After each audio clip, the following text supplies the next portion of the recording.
মহিলাটা, এই যে চুল খুলছে দেখুন, এই মহিলাটা, এটা হচ্ছে আশাকর্মী, তৃণমূল করে আশাকর্মী, এর ওপর কিভাবে তেড়ে যাচ্ছে দেখুন, দেখুন কি নোংরা ভাষায় গালাগালি, কি অভদ্র ব্যবহার, দেখুন মারার হুমকি, মেরে ফেলার হুমকি। কালকে পানিহাটিতে অভয়ের মা ভোট প্রচার করছে, গেছে পানিহাটিতে ভোট প্রচার করছে। এবার এই মহিলাটা, মোটা করে যে মহিলাটা কালকে রাস্তায় যা তাণ্ডব দেখিয়েছে, হাতি খেপে গেলে পাগল হাতিকে যেমন করে ওরকম রাস্তায় করেছে। ইনি হচ্ছে আশাকর্মী তৃণমূলের, সবাই দেখেছে, ভাইরাল হয়ে গেছে, পুরো মিডিয়াতে ভাইরাল হয়ে গেছে মানুষটা। এত ছোট লোক, নির্লজ্জ।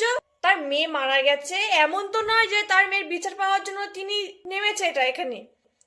বিচার পাওয়ার জন্য প্রথম অনেক আন্দোলন, অনেক কিছু হয়ে গেছে, কিন্তু কোনো বিচার পাইনি বলে উনি আজকে এখানে এসছে মেয়ের বিচার পাওয়ার জন্য।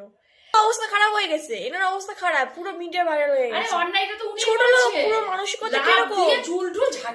আমি বলি ভগবান না করুক, আপনার ঘরে যখন মেয়েটা থাকে, যদি আপনার মেয়ের সাথে কোনোদিন এরকম হয়, তখন কি আপনি পারবেন বন্ধ করে রাখতে, বিচার না পাই, তখন আপনার মনটা কেমন হবে? আমি থাকলে না এমন কেন না কেলাতাম না মহিলাটাকে। কটা মহিলা ছিল ওখানে, দিত ধরে, দেয়নি কেন? ছি।